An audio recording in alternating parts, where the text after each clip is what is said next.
Um feliz sábado para todos. Que bom, que alegria estarmos juntos em mais esse santo sábado para darmos início a mais uma escola sabatina. Que bom ter você junto com a gente que nos assiste de diversas partes do Brasil. O nosso desejo é que o dia de hoje possa ser um dia especial, e é um dia especial de louvor, adoração e exaltação ao nosso Deus. O dia que Deus separou para contemplarmos as maravilhosas obras de sua criação. Desejando que o Espírito Santo possa estar abençoando você, a sua família, e que nesse santo sábado possamos receber as ricas bênçãos dos céus.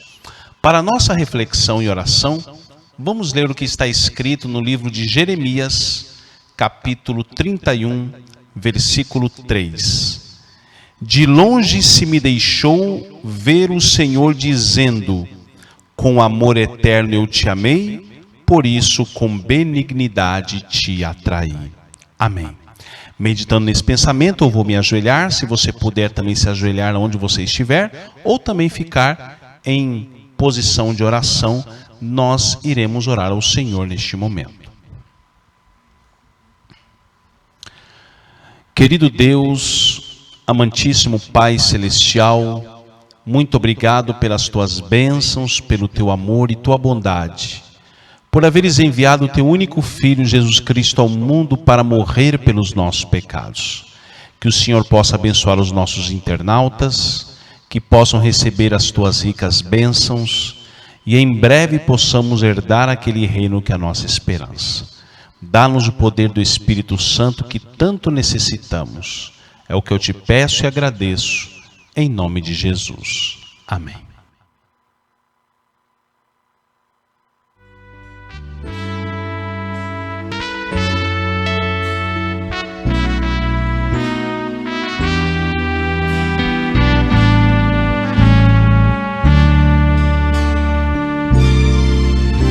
Toda vez que clamo a Cristo em alta voz, Ele me ouve lá dos altos céus. A minha alma abatida, frágil e sem vigor, faz de Cristo seu refúgio e protetor. Oh, quanto amo a Cristo, quanto eu anelo, é por mim querido, e por Ele espero. Oh, quanto amo a Cristo, quanto eu anelo, é por mim querido, e por Ele espero.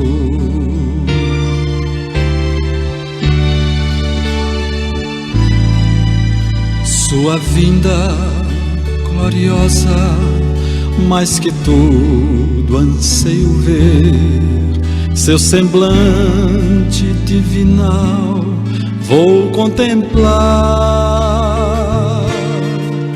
Essa ânsia da minha alma sei que vai se cumprir, pois confio na promessa que Ele há de vir. Oh, quanto amo a Cristo, quanto eu anelo, é por mim querido, e por Ele espero. Oh, quanto amo a Cristo, quanto eu anelo, é por mim querido, e por Ele espero.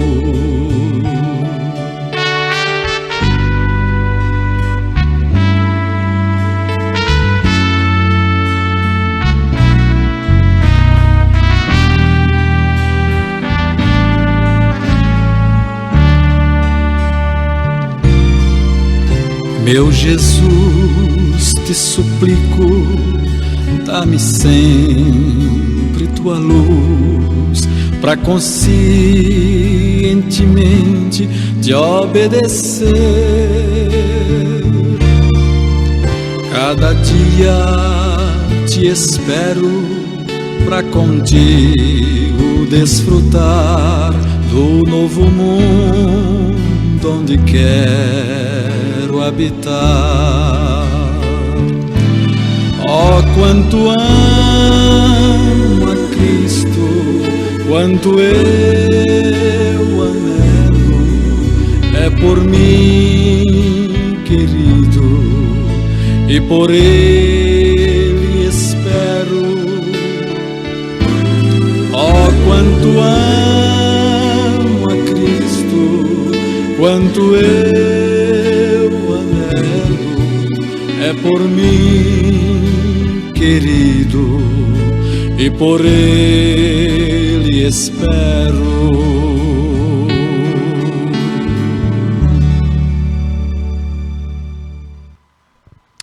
Música bonita demais que você acabou de ouvir com Edivaldo Remígio, Uma Grande Saudade, Ânsia de Minha Alma. O nosso desejo é que Deus possa abençoar ricamente a sua vida, a vida da sua família. Muito bom estarmos neste santo sábado juntos para fazer esta grande corrente de conexão espiritual com o nosso Salvador. Vamos também ajudar outras pessoas a serem alcançadas com a mensagem do Evangelho Eterno. Então, vamos fazer o seguinte, para a gente ajudar que outras pessoas sejam alcançadas, vamos dar o nosso like. Clica naquela mãozinha aí do YouTube, dá o seu like, para que o YouTube espalhe mais o nosso conteúdo. Também você pode compartilhar o link desta transmissão. Então você vai clicar em compartilhar, você pode copiar o link, colar no seu grupo do WhatsApp, do Telegram, na sua lista de transmissão, para que os seus amigos, as pessoas que você ama, também sejam impactadas com a mensagem maravilhosa do Evangelho Eterno. E não se esqueça de se inscrever em nosso canal, se tornar um inscrito nosso, para receber todas as notificações deste culto. Ative o sininho que você vai receber todas as nossas notificações. Nós chegamos a um momento muito especial, onde nós teremos a nossa lição do dia. Isso mesmo, um momento mais que especial, onde nós vamos ter a nossa lição. E a nossa lição desta semana, ela está muito especial. E hoje nós vamos falar sobre filhos obedientes a Deus. E para transmitir esta lição, já está em nossos estúdios, o nosso irmão Sênio Valenzuela, nosso missionário aqui em Rondônia, e ele irá transmitir a lição do dia. Vamos ouvi-lo neste momento.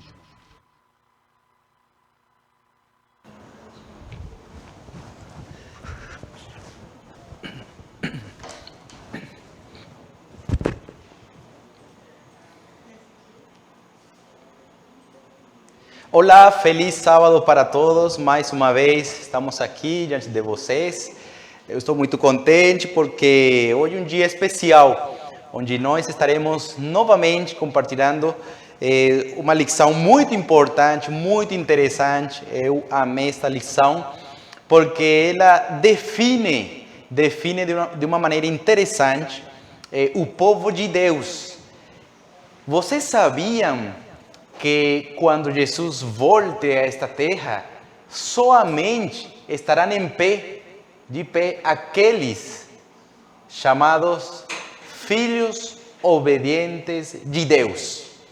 Então, se você deseja estar nos céus, se você deseja formar parte de aquele exército, de aquele povo maravilhoso que estará com Jesus Cristo nas mansões celestiais, então você é chamado para ser um filho obediente de Deus.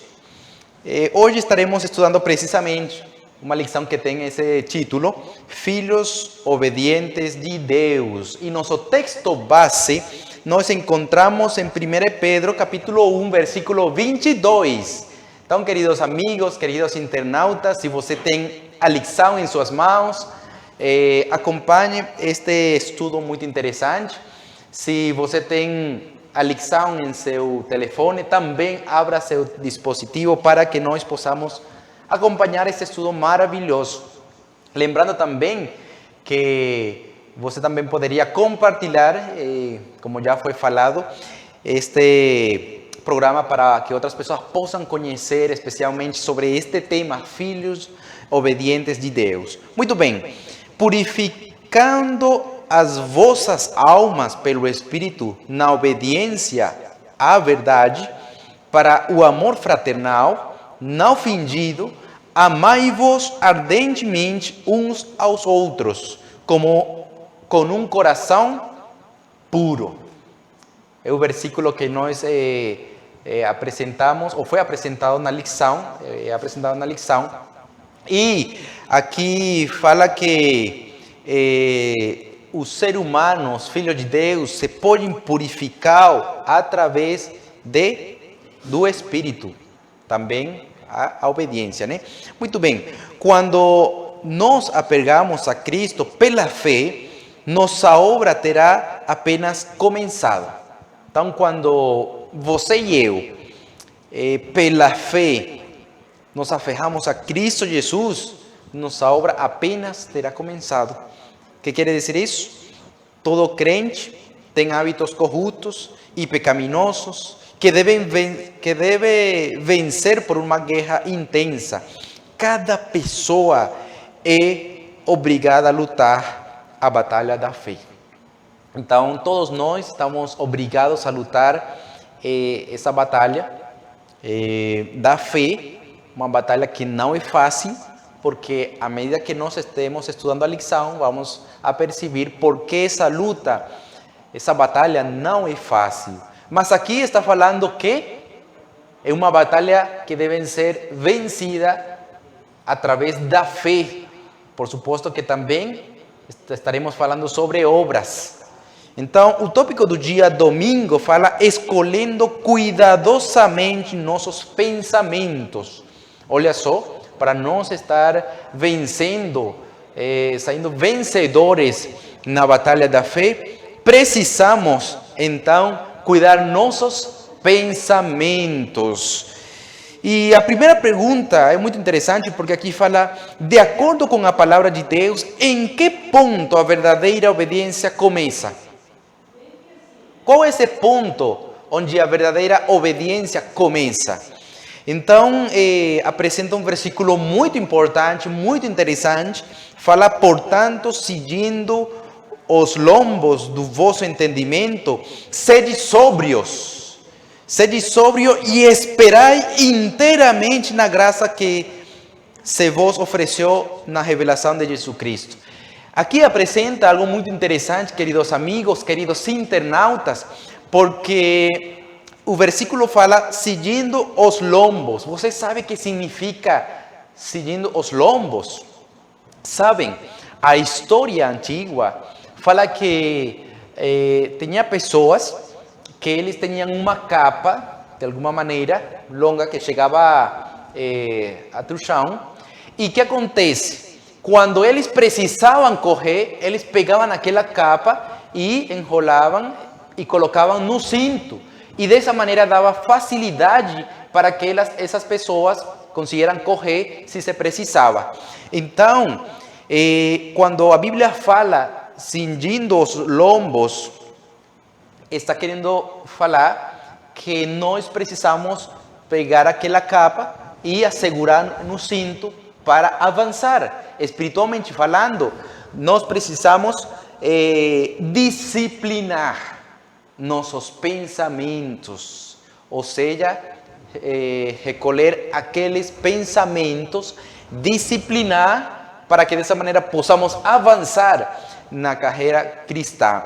Então é muito interessante como a Bíblia apresenta um exemplo muito interessante para nós entender o que significa seguindo os lombos. precisamos disciplinar nossos pensamentos, ou seja, permitir que a vontade de Deus possa ela estar presente, em vez de que seja nossa vontade, né? Vontade. Em outras palavras, resumindo o que nós estamos falando, em que ponto a verdadeira obediência começa? Quando você é renovado. Quando através do Espírito Santo sua vida é renovada, quando através do Espírito Santo minha vida é renovada, transformada, então ali começa a verdadeira obediência. É muito interessante esta situação, porque nos leva a pensar, a refletir, que precisamos permitir que o Espírito Santo trabalhe em nosso coração, em nossa vida. E aqui fala algo muito interessante. Toda verdadeira reforma começa com a limpeza da alma. E pela lavagem de regeneração e pela renovação da mente através do poder do Espírito Santo, que uma mudança ocorre na vida. Contemplando a Cristo, somos transformados. Então, precisamos contemplar alguém para ser transformados.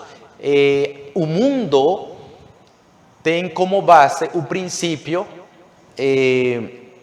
uma lei muito interessante, que é chamada como a lei da contemplação. Ou seja, aquilo que você constantemente fica contemplando, você terminará parecendo-se a essa coisa ou a essa pessoa. Se você contempla constantemente a uma pessoa, um defeito dessa pessoa, desse ser humano, você terminará sendo da mesma maneira, ou muitas vezes pior, né? Se você contempla uma coisa, você terminará parecendo-se a essa coisa. Então, a lei da contemplação, ela sempre estará presente. Ou seja, aqui fala que se você contempla a Cristo, então você, com certeza, terminará parecendo-se a Cristo Jesus. Se você contempla seu caráter, sua obediência, então você terminará sendo uma pessoa obediente e, finalmente, considerado como um filho obediente de Deus. O tópico do dia domingo, eu não queria passar por alto a pergunta B, que fala qual é a tendência natural das motivações e pensamentos humanos. Qual é a tendência?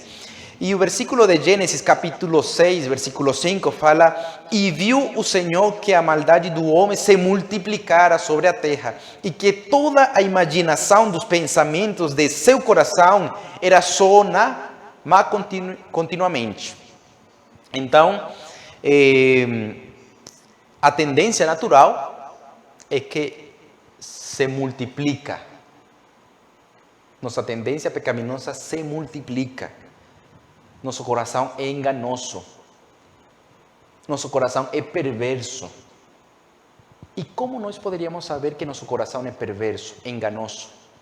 Quando você é levado a passar por uma provação. Quando você é levado a caminhar pelo caminho onde se precisa exercer paciência e você não exerce paciência, então ali você percebe que seu coração é enganoso. Agora você poderia falar assim, bom, só por colocar um exemplo, né? Eu vou receber para a próxima semana R$1.000 e eu prometo dar para Deus o dízimo, as primícias. E aquele dia chega, e quando chega esse dia que você recebe os R$1.000, então agora você é provado. No momento de ver se você consegue cumprir essa promessa que você fez no dia antes. Então, quando chega esse dia, e de alguma maneira a pessoa não consegue cumprir ali, você poderia perceber como está seu coração. Muitas vezes, poderíamos saber se nosso coração é perverso, enganoso, né? Através destas coisas. Então, é como nós alcançamos a saber em que condição nos encontramos, né? O que devemos fazer quando percebemos que nossos pensamentos e motivos são impuros? precisamos arrepender-nos de nossos pecados, desses pensamentos que não, ou promessas que não foram cumpridas, né? Segunda-feira, sobriedade de pensamento. Então, precisamos ter pensamentos sóbrios, precisamos cingir nossos lombos, ou seja, disciplinar nossos pensamentos, nossa vontade. Aqui fala também que devem guardar bem as vias de acesso à mente, devem evitar ler, ver ou ouvir tudo quanto sugira pensamentos impuros. Então, como nós disciplinamos nossa mente? Quando nós deixamos de alimentar aqueles pensamentos impuros, quando nós deixamos de alimentar nossos defeitos de caráter. E não somente isso, também quando deixamos de ler, ouvir e também, que mais? Quando deixamos de permitir que as coisas do mundo tenham acesso à nossa mente. Quando nós fazemos isso, estamos disciplinando. Tem muitas coisas que nós poderíamos estar lendo, que poderiam estar causando que nosso temperamento seja explosivo, né? Explosivo. Pode ser que estemos vendo coisas nas redes sociais, né? Hoje estamos inundados de tantas coisas que se apresentam nas redes sociais e poderíamos estar contemplando coisas, né? Que poderiam estar atrapalhando nossa vida espiritual com Deus. Poderia ser filme, né? Novelas, essas coisas de alguma maneira atrapalham e nós contemplamos. Por exemplo, muitas vezes pedimos ao Senhor, dá-me paciência, dá-me tranquilidade, dá-me paz, sossego. E ficamos olhando uma novela. E uma novela muitas vezes tem aqueles momentos onde existem brigas e nós ali como querendo formar parte dessa briga.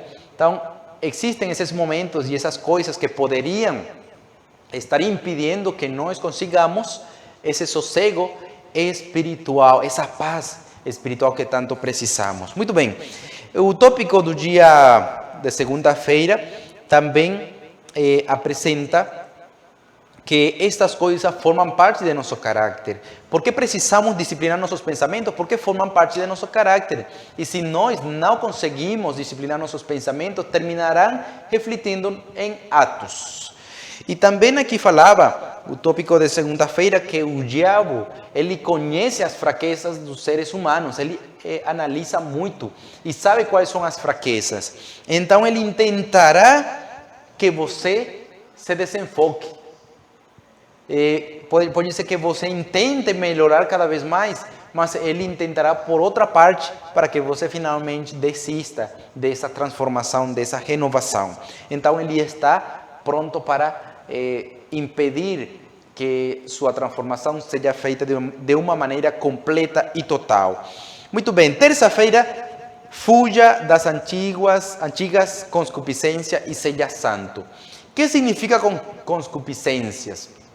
Queridos amigos, queridos internautas, concupiscência significa que quando uma pessoa acaricia um pecado, sabendo que está mal, o que ele está fazendo, ele continua praticando aquele pecado, acariciando aquele pecado. Eu vou mudar um pouco mais para frente. Eu estou procurando mudar, mas ele continua acariciando aquele pecado. E aquele pecado, ele está formando o caráter dessa pessoa. E chega um ponto que quando ele quer abandonar aquele pecado, não consegue abandonar. Pode ser que consiga deixar de praticar alguns dias, mas ele vai voltar novamente, ele vai reclamar aquele lugar que ele deixou para ele. Então, concupiscência é aquela coisa que afeta física, mental e moralmente a uma pessoa. E estamos falando de pecados, não de um pecado, digamos assim, de assassinato, senão também de pecados que nós muitas vezes consideramos como pequenos. pecados que poderiam estar afetando nossa vida espiritual com Deus, pecados que aqui está apresentando como acariciado e que não se desejam realmente abandonar. E aqui tem terça-feira, então, falava que, na realidade, que meios nos capacitam a nos tornar santos? Quais são esses meios? Então, a palavra de Deus, a misericórdia de Deus, a renovação do Espírito Santo, ou seja, o Espírito Santo trabalha para que nós possamos ser renovados. E a pergunta se fala, depois do apelo para sermos sóbrios, por que o apóstolo nos relembra do juízo prestes a vir?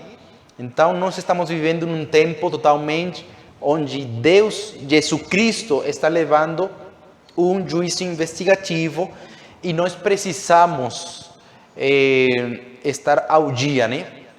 Precisamos arrepender de nossos pecados. Jesus Cristo está intercedendo por cada ser humano. E enquanto dura a graça de Deus, nós precisamos ter uma vida que realmente nos leve a estar capacitados para estar ou entrar nos céus, né? Então, todo está sendo considerado, todo nosso caráter, todos nossos pensamentos, tudo quanto nós somos, está sendo registrado nos livros dos céus. E no momento de ser registrado, precisa ser perdoado. E como nós poderíamos receber esse perdão? Quando nós nos arrependemos de aquelas coisas cometidas, né? Quarta-feira, redimidos por Cristo. Então, o apóstolo Pedro, ele nos convida a nós para lutar, para entender que estaremos recebendo uma herança incorruptível, ou seja, nós precisamos preparar-nos para formar parte ou para receber aquela herança incorruptível, incontaminável.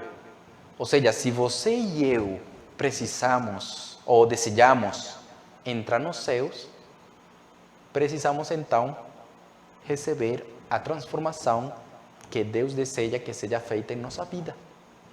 Porque nos céus não entrará coisa corruptível.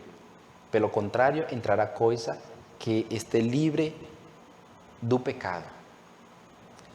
Hoje é o momento para que você e eu possamos ser transformados e limpados do pecado. Aqui apresentava algo muito interessante. Todos os seres humanos foram comprados por um preço infinito. Então, a razão pela qual nós precisamos permitir a transformação é porque nós fomos comprados pela sangue de Cristo Jesus. Todos os humanos são propriedade do Senhor. Todos serão obrigados a prestar contas no grande dia do juízo, né? Então, um dia interessante, onde apresentaremos todo um relatório de nossa vida. Quando o plano da redenção foi estabelecido? Faz muitos anos atrás. Antes de que a humanidade caíra em pecado, já o plano da redenção estava pronto, porque Deus conhece todas as coisas, conhece passado, presente, conhece futuro. Deus sabia o que aconteceria e por isso que Ele preparou tudo certinho para nos salvar. E de onde realmente vem a fé de Deus? Então, Romanos capítulo 10, versículo 17, fala que de sorte que a fé é pelo ouvir e ouvir pela palavra de Deus. Então, a verdadeira fé se fundamenta na palavra de Deus. Essa é a verdadeira fé. E quando se fundamenta a verdadeira fé na palavra de Deus, é porque terá obras. A fé é esperança em Deus, né? Então, nenhum ser humano pode criar fé. A fé vem de parte de Deus. Queridos amigos internautas, finalmente nós vimos quinta-feira algo muito importante e eu acho que é o centro do estudo desta lição, a coroa da obediência. E após apelar aos crentes para lutarem contra suas antigas concupiscências, ¿Qué objetivo o apóstolo apresenta como a forma definitiva de obediência? Quando nós amamos a nossos irmãos, a nosso próximo, quando o amor de Deus encontra um espaço no coração do ser humano, então consegue fazer efeito para outras pessoas. Então, dessa maneira é como se alcança a verdadeira obediência. Eu quero, antes de finalizar, considerar estes pensamentos que fala aqui. Aqui fala: amai-vos ardentemente uns aos outros com um coração puro. Ou seja, precisamos um coração puro. Você e eu precisamos um coração puro. E quem poderia dar esse coração puro? Nenhum outro poderia dar esse coração puro a não ser Cristo Jesus. Esse amor nasce do céu e leva a motivos elevados e ações altruístas. Não devemos estar prontos para pensar mal de nossos irmãos. Devemos dar a interpretação mais favorável ao que fazem ou ao que dizem. Precisamos ser cristãos bíblicos. Para entrar nos céus, precisamos ser cristãos bíblicos. Devemos investigar o caráter de nossos pensamentos e sentimentos, de nosso temperamento, propósito, palavras e atos. Se não houvesse falta alguma em nossa própria experiência, não desconfiaríamos tanto de nossos irmãos. É aquele cuja consciência o condena, que julga com tanta rapidez, que todos tremam e temam a si mesmo, purificando as vossas almas pelo Espírito na obediência à verdade, para o amor fraternal não ofendido. Então, queridos amigos internautas, é assim como a lição estava convidando a cada um de nós a ser considerado como filhos obedientes. Que Deus possa ajudar-nos, abençoar nossa vida. Eu oro também para que Ele possa abençoar cada um de vocês que participa e está assistindo a nossos programas, para que dessa maneira todos juntos, como uma só família, possamos alcançar essa preparação que Deus precisa antes de entrar no reino de Deus. Então, esse é meu desejo e que Deus abençoe.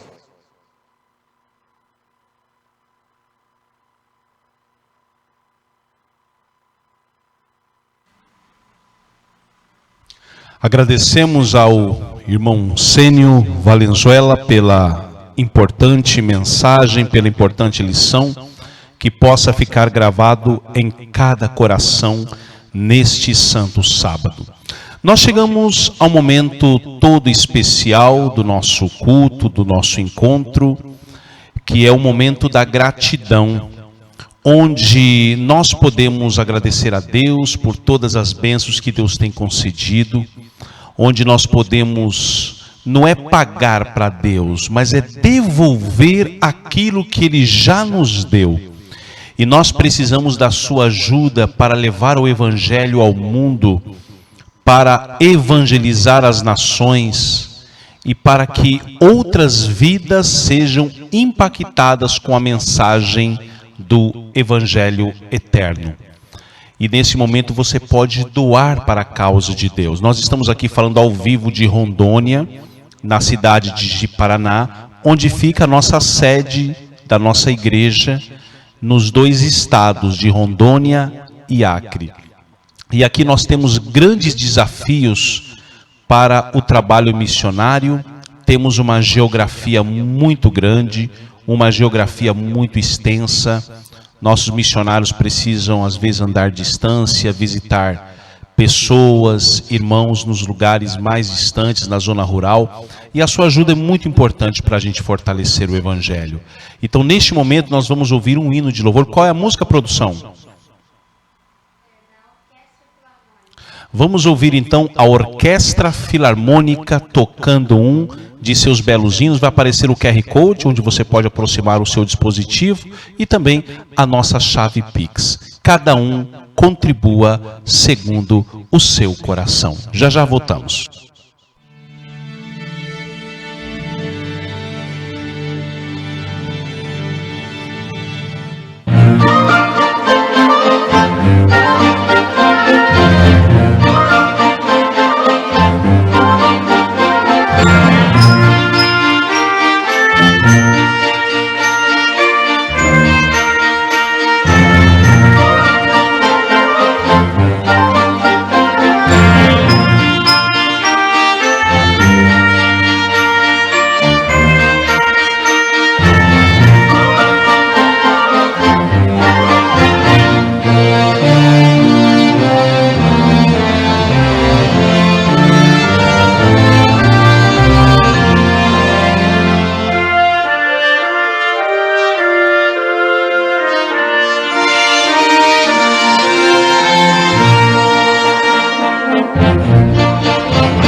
Agradecemos a Orquestra Filarmônica pela bela apresentação, por esses belos hinos de louvor. E a gente fica pensando como é que vai ser lá no céu, aquela grande, enorme, a maior orquestra da história da humanidade, com a música perfeita. Que o Senhor nos ajude para podermos estarmos lá. E também agradecemos a você que contribuiu com a causa de Deus, a você que ofertou, a você que deu os seus dízimos, as suas primícias, para que Deus possa retribuir em bênçãos sem medida para o Senhor. E nós chegamos a um momento muito especial, que nós chamamos dos Minutos da Saúde. Nosso corpo também é o santuário de Deus, e vamos aprender a cuidar do nosso corpo, que é o templo do Espírito Santo. E vamos então convidar neste momento o nosso querido irmão Heleno Vitorassi, que é o diretor do Departamento de Saúde da nossa missão. Vamos então ouvir o irmão Heleno neste momento. Bom dia, irmãos.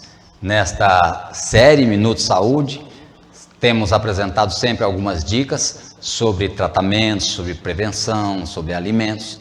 E hoje eu vou falar sobre uma patologia que acomete os homens. Por isso quero pedir licença às senhoras, às meninas, que vamos falar aqui algo que interessa mais aos homens, principalmente depois dos 40. É sobre a HBP, a hiperplasia benigna da próstata. Vamos falar sobre as causas, os sintomas e os tratamentos. O crescimento da próstata, órgão que fica logo após a bexiga, pode acarretar compressão da uretra, causando sintomas como problemas miccionais no homem. Então, há ali um depósito, que é a bexiga, onde fica armazenado a urina. E logo atrás, na parte inferior, embaixo, então tem uma glândula, que é a próstata, onde ela passa em seu meio o ducto da uretra, né? A uretra passa ali então. E acontece depois de certa idade, é natural que a próstata começa a crescer, a aumentar de volume. Um detalhe importante, ela aumenta de dentro para fora. Então, quando ela chega a crescer fora, dentro já está bem comprimida, bem apertada, né? Isso não quer dizer, este aumento não quer dizer câncer ou tumor. Esse é um aumento das células prostáticas, né? Mas existem tratamentos, métodos para evitar que se agrave. A hiperplasia benigna da próstata, como o próprio nome diz, é então o aumento. É perfeitamente normal que a próstata de um homem cresça ao longo da sua vida adulta. Para alguns homens isso não causa sintomas sérios, mas para outros esse problema pode afetar não apenas a saúde da próstata, mas a sua qualidade de vida. Ela afeta 1 em cada 5 homens entre 50 a 60 anos e é ainda mais comum em homens mais velhos. Os sintomas certamente podem ser incômodos e podem até causar problemas na vida pessoal ou no trabalho devido aos seus sintomas. Mas há mudanças de estilo de vida e dieta que podem fazer a diferença quando se trata de uma próstata com hiperplasia. A próstata cresce durante a puberdade. Então, quando o garoto atinge ali a idade dos 13, dos 15, então há aquele desenvolvimento nestes órgãos sexuais e também a próstata. Há uma explosão ali no crescimento, no aumento peniano e da próstata, né? E isso é normal no adolescente, né? Ela chega a ter o tamanho ali de uma ameixa verde, né? No entanto, por volta dos 25 anos, a próstata cresce bem lentamente. Dos 13 até os 25, há um crescimento rápido, né?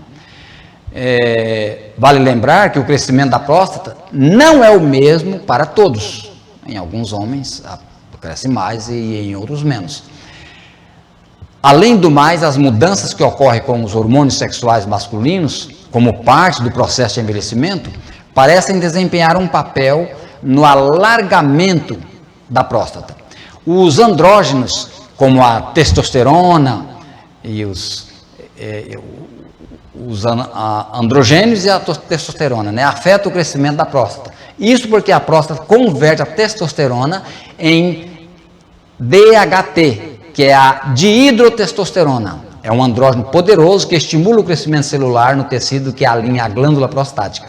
Aliás, esta é a principal causa da hiperplasia prostática, benigna da próstata, né? E comumente ocorre entre a puberdade e o início da vida adulta. Além disso, o estrogênio presente nos homens também pode desempenhar um papel na ampliação da próstata. À medida que os homens envelhecem, os níveis de testosterona diminuem e a proporção de estrogênio aumenta, podendo desencadear o crescimento da próstata. Eu não estou dizendo que a testosterona vai causar dano, senão um jovenzinho teria problema de próstata, né? Então a testosterona, ela não faz mal para o homem, mas quando a testosterona é convertida em dihidrotestosterona, aí sim, aí que é o problema. Cai os níveis da testosterona e aumenta os níveis dos androgênios, né? Existem algumas sintomas que são manifestos nessa fase da próstata aumentada, né? A necessidade de urinar frequentemente, especialmente à noite. Dificuldades para segurar a urina, que o homem fica querendo urinar com muita frequência, né? E dificuldade de segurar por longo tempo. Fluxo de urina mais fraco, o jato da urina não é tão livre, né? Fica mais fraco e leva mais tempo para terminar de urinar. E às vezes fica vazando, pingando ali depois que concluiu a urinação, né? E sente que a bexiga não está vazia, mesmo ele ter acabado de urinar. Acabou, mas sente que ainda tem uma sensação de que a urina presa ainda na bexiga, né? Existem algumas mudanças no estilo de vida, algumas dietas que podem ajudar a evitar esse problema. Primeiro, isso nem se fala em nosso meio, né? Uso de álcool e cafeína é uma das coisas que desencadeiam. Do que se usa no mundo que pode causar problema na próstata. Limite o consumo de líquidos à noite, então prefira tomar mais líquido na parte diurna e à noite tome menos. Tentar urinar pelo menos uma vez a cada 3 horas, então se faz um exercício de segurar a urina ali a cada 3 horas, mesmo durante o dia, mas principalmente à noite, né? Faça atividade física, isso vai ter um reflexo, um auxílio também na normalização da próstata. Mantenha um peso saudável. Os obesos tendem a sofrer mais de alteração prostática. Por fim, aumente a ingestão de gorduras saudáveis, de grãos oleosos, de castanhas, como nozes, castanha do Pará, a castanha do caju, que são alimentos ricos em ômega 3, isso ajuda também a manutenção da próstata, para que ela não se inflame. Tem um exercício que se faz, um tratamento de piso pélvico, que eu vou dar essa dica aqui agora para você, homem. Isso pode ajudar muito. O treinamento do piso pélvico, também conhecido como exercícios de Kegel, pode ajudar os homens a fortalecer os músculos do diafragma pélvico, melhorando assim a perda de urina involuntária ou anormal para homens com próstata aumentada. Realizando esses exercícios, que envolvem a contração e depois a liberação do músculo, ajudam a suportar a bexiga e fecha o esfíncter. Pode ser difícil localizar esse músculo, por isso tente praticar enquanto urina, entendeu? No meio do processo, você está urinando, vai interrompendo a urina, tranque. Esse é o músculo que deve ser exercitado para você, homem, aprender a segurar a urina. Então ali não deixa sair esgotar até o final. Tranque 2, 3 ou 4 vezes durante uma micção. Isso é um exercício que você pode fazer enquanto está urinando. E mais, você pode fazer esse exercício mesmo quando não estiver urinando. É uma contração do músculo pélvico para exercitar ali a micção. Então, quando estiver urinando, contrai o músculo, deixando a urina diminuir até parar a micção por uns segundos aí, 10 ou 20 segundos. Em geral, recomenda-se que os homens treinem o treino pélvico 3 a 5 vezes por dia. E agora eu quero deixar aqui umas receitas, alguma coisa que pode ajudar, alguns fármacos naturais. Primeiro é o sal palmeto. O sal palmeto é também chamado de Serenoa repens. Ele tem sido amplamente utilizado como remédio terapêutico para disfunção urinária devido à hiperplasia prostática, a hiperplasia benigna da próstata, né? Pesquisas mostram que o sal palmeto ajuda a melhorar a disfunção urinária, bem como a diminuir os sintomas da bexiga hiperativa em pacientes com aumento da próstata. Além disso, também é conhecido por ser um meio seguro de tratamento, mesmo com a ingestão de longo prazo.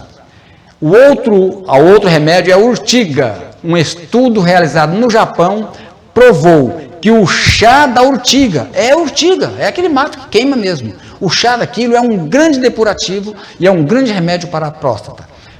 Tome aí uma xícara a cada 4 horas, a cada 3 horas. Faça aí uns 500 ml de chá de urtiga e tome durante o dia. E, por último, a última dica para a próstata, óleo da semente de abóbora. Você pode ingerir, comer a semente de abóbora. Ela se compra no mercado, na feira, se compra em lojas de produtos naturais. De preferência, dá uma leve torrada na semente de abóbora, fica mais palatável, mais gostoso. E você pode também tomar o óleo da semente da abóbora. Existe ele em óleo líquido e existe ele em cápsulas. Você pode tomar cápsulas de 1000 miligramas, 3 ou 4 ao dia. Isso vai ajudar muito. Então aí estão as dicas para nós homens, especialmente na idade pós 50 anos, né? Vamos cuidar da nossa próstata. Que Deus te abençoe. Obrigado, irmão Heleno, por tão importantes dicas de saúde, hoje falando especialmente para os homens, e que Deus possa abençoar cada um para que possa cuidar do patrimônio mais importante que é o nosso corpo, que é o santuário de Deus.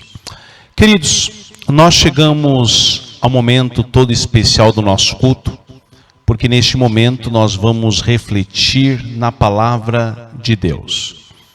Pegue a sua Bíblia. A Bíblia é o nosso livro didático de estudos, seja ela física, seja ela no celular, seja ela no tablet, seja onde for. Eu ainda prefiro a minha Bíblia física. Minha Bíblia física, eu consigo fazer anotações, eu consigo fazer algumas seleções de textos, mas você pode usar a sua Bíblia eletrônica, seja em qual dispositivo for, e também acompanhar o nosso culto. Nessa noite, nós vamos falar sobre o tema purificados. Deus, ele tem diversas maneiras de trabalhar na vida do ser humano. Ele não trabalha da mesma forma na vida de todas as pessoas. Em uma pessoa ele alcança de um jeito, em uma circunstância, na outra pessoa ele alcança de outra maneira, em outra circunstância. Nós temos o exemplo de Saulo de Tarso, que era um homem muito inteligente, com vários diplomas acadêmicos, e ele acreditava que estava no caminho certo. E o seu zelo por aquilo que ele acreditava foi tão grande, que ele caiu num grande problema que a Bíblia chama de zelo sem entendimento. E esse tipo de zelo Deus não aprova. E esse tipo de zelo faz um estrago dentro da igreja. E ele chegou ao ponto de matar muitos cristãos, porque acreditava que essa era a única maneira de eliminá-los. Até que um dia na estrada de Damasco, Jesus aparece e pergunta: Saulo, Saulo, por que você me persegue?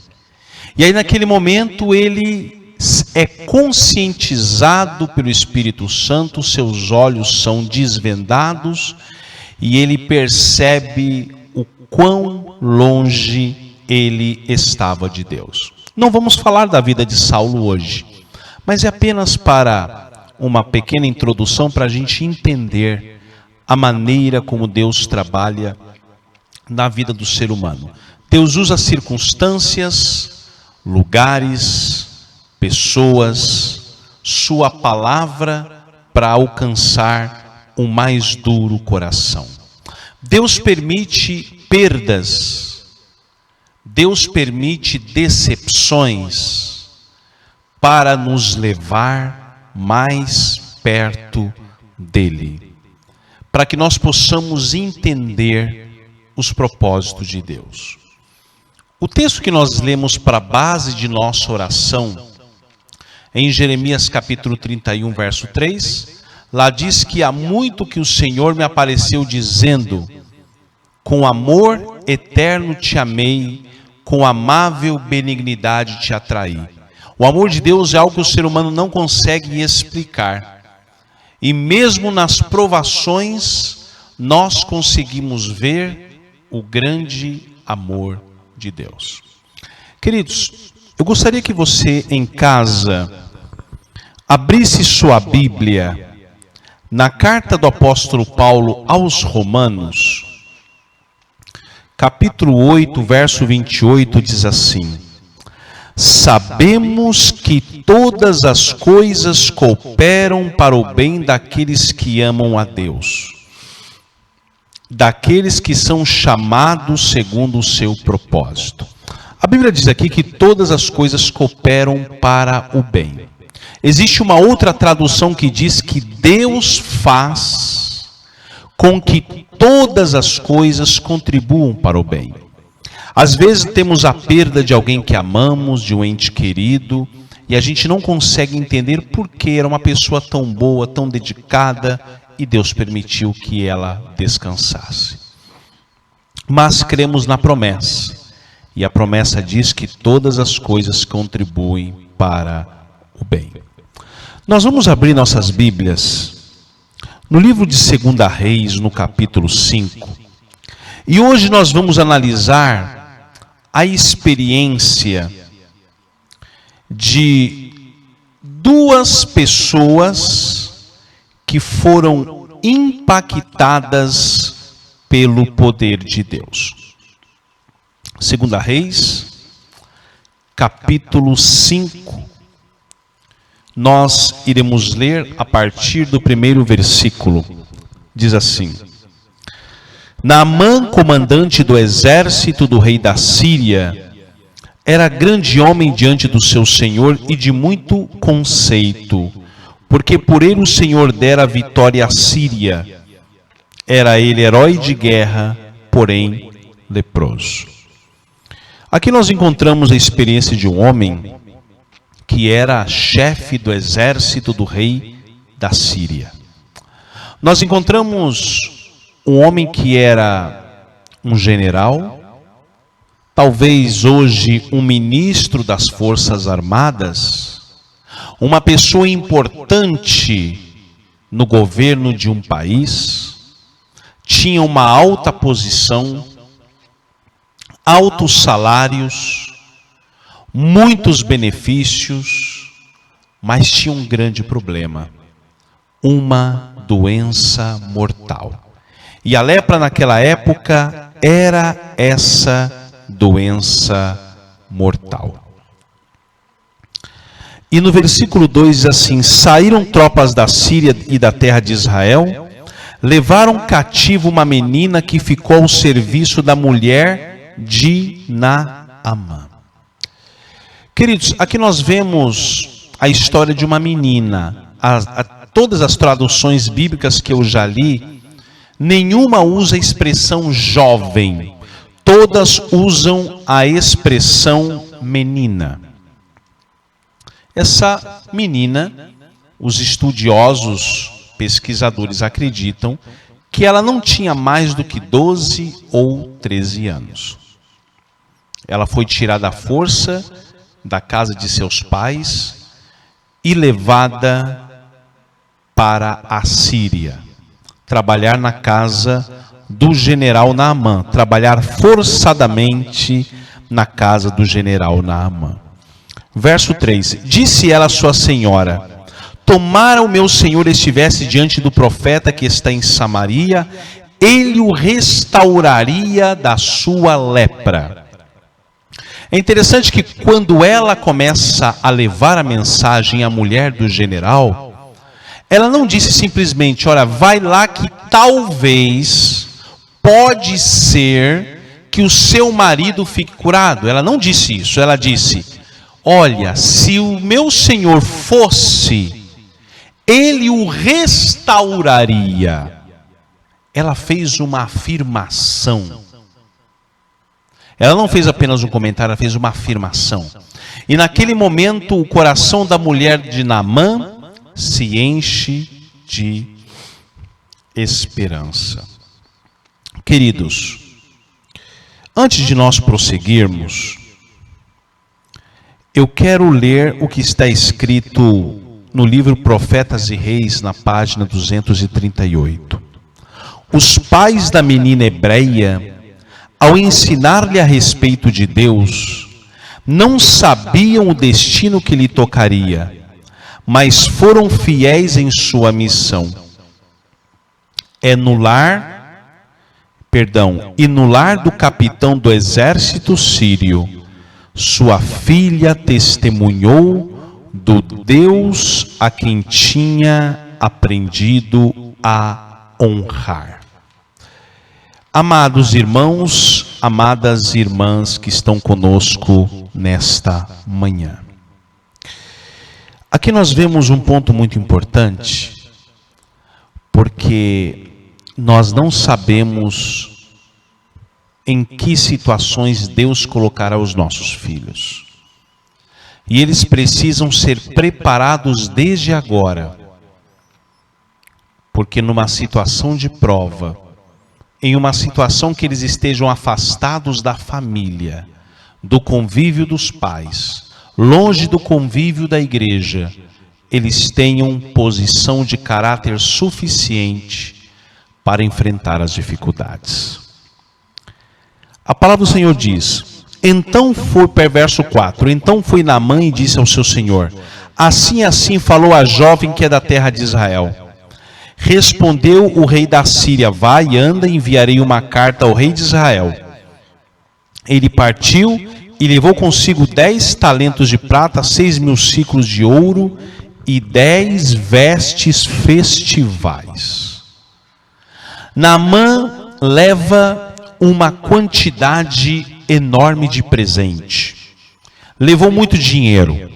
Naquela época, em barras de ouro, vestes preciosas. Se fosse hoje, talvez levaria lá alguns milhões de dólares. Uma pessoa faz qualquer coisa para alcançar a cura. Qual era o objetivo de Naamã? Ele vivia numa sociedade que estava acostumada com a corrupção. Então, o que acontecia? O dinheiro compra tudo, como diz o ditado, mas não compra a saúde nem a esperança. E assim ele leva muito dinheiro. Vamos adiantar um pouco aqui o nosso relato. Vamos ler o versículo 8. Ouvindo, porém, Eliseu, homem de Deus, que o rei de Israel rasgara as suas vestes, mandou dizer ao rei: por que rasgasse as tuas vestes? Deixa ouvir a mim e saberá que há profeta em Israel. Veio, pois, Naamã com seus cavalos e os seus carros e parou à porta da casa de Eliseu. Vejam só, amados. Naamã com a sua comitiva, aproximadamente 10 homens, param à porta do profeta. Não havia nenhum monarca, nenhum rei para receber um general. Não havia uma grande comitiva. Não havia nenhum canal de televisão ou de rádio para noticiar esse episódio. Estava apenas Naamã e seus conselheiros. Verso 10. Então Eliseu lhe mandou um mensageiro dizendo: vai, lava-te 7 vezes no Jordão, e a tua carne será restaurada e ficarás limpo. O profeta não foi nem recebê-lo, mandou o seu auxiliar, Geazi, para dar a informação. Naamã ficou decepcionado. Que profeta mal educado, pensou ele. Versículo 11. Naamã, porém, muito se indignou e se foi dizendo: pensava eu que ele sairia ter comigo, pôr-se-ia de pé, invocaria o nome do Senhor, seu Deus, moveria a mão sobre o lugar da lepra e restauraria o leproso.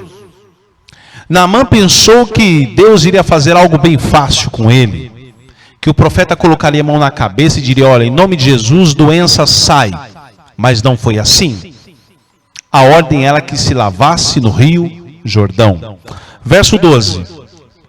Não são porventura Abana e Farfar, rios de Damasco, melhores do que todas as águas de Israel? Não poderia eu lavar-me neles e ficar limpo? E voltou-se e se foi com indignação.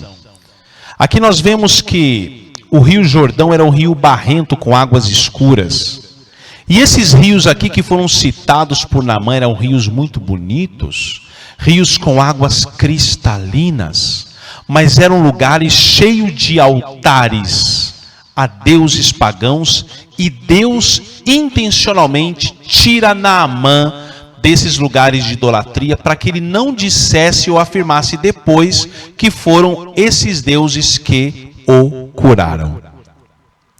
Verso 13. Então se chegaram a ele os seus oficiais e lhe disseram: meu pai, se te houvesse dito o profeta alguma coisa difícil, acaso não farias? Quanto mais já que apenas te disse: lava-te e ficarás limpo. Então desceu e mergulhou no Jordão 7 vezes. Consoante a palavra do homem de Deus, e a sua carne se tornou como a carne de uma criança e ficou limpo. Queridos, aqui o profeta obedece à voz de Deus. A ordem de Deus era que se lavasse 7 vezes. Se ele se lavasse apenas 1, ou 2, ou 5, ou 6, ele não seria curado. Ele precisava fazer exatamente como Deus mandou. Isso traz uma grande lição para mim e para você. Deus tem os seus princípios, tem os seus fundamentos, tem as suas verdades estabelecidas, mas muitas vezes nós queremos agir de maneira diferente, dizer: não, eu não vou fazer, eu não vou obedecer. Mas a regra de Deus é imutável, ela é para sempre. Querido irmão, querida irmã, a lepra representa o pecado. O pecado, ele separa o homem de Deus. E da mesma maneira que Deus usou o profeta Eliseu para libertar Naamã da sua enfermidade, Deus também usou o seu Filho Jesus Cristo para vir a este mundo, morrer pelos nossos pecados e nos dar uma mensagem de esperança. E Jesus falou algo muito importante sobre o milagre de Naamã. No Evangelho de Lucas, no capítulo 4, no versículo 27, a palavra do Senhor diz as seguintes palavras. Lucas 4, 27, diz assim: havia também muitos leprosos em Israel nos dias do profeta Eliseu, e nenhum deles foi purificado senão Naamã, o sírio. Então, aqui nós vemos na palavra de Deus o grande milagre que o Senhor fez. E assim como Deus purificou Naamã do seu pecado, da sua transgressão, Ele pode purificar você, que muitas vezes está fazendo coisas erradas, está longe de Deus. Deus também quer te dar uma promessa de esperança. O nosso desejo é que Jesus possa habitar em seu coração, que nós possamos crer nas providências de Deus e saber que Ele tem a solução e a resposta para todos os problemas. Neste momento nós vamos orar por todos os pedidos de oração. A você que colocou o seu pedido de oração no chat, nós vamos entregar nesse momento todos os pedidos nas mãos do Senhor. Vamos orar. Querido Salvador Jesus, a Ti elevamos a nossa prece. Obrigado por esta oportunidade de estudarmos a Tua santa palavra. Que, apesar do mundo pecaminoso, o Senhor ainda tem almas sinceras que são despertadas para a Sua palavra. Queremos Te pedir, Senhor, também, em especial por aquelas pessoas que se afastaram de Ti, pelos enfermos, pelos pródigos, pelas famílias. Entregamos tudo nas mãos do Senhor. Dá-nos o Espírito Santo que tanto precisamos. É o que eu te peço, te agradeço, em nome de Jesus. Amém.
Agradecemos a você que esteve conosco durante este culto, que Deus possa abençoá-lo ricamente. E não se esqueça, se você não deu o seu like ainda, aproveite agora, ainda dá tempo. Dá o seu like, compartilhe o link dessa transmissão, se inscreva em nosso canal e ative o sininho para receber todas as notificações. Eu vou ficar por aqui e amanhã, domingo, nós teremos o nosso culto de louvor e adoração ao nosso Deus com nosso irmão Sênio Valenzuela. Esperamos você no nosso culto de amanhã. Deus abençoe a todos e até o próximo encontro, se Deus quiser.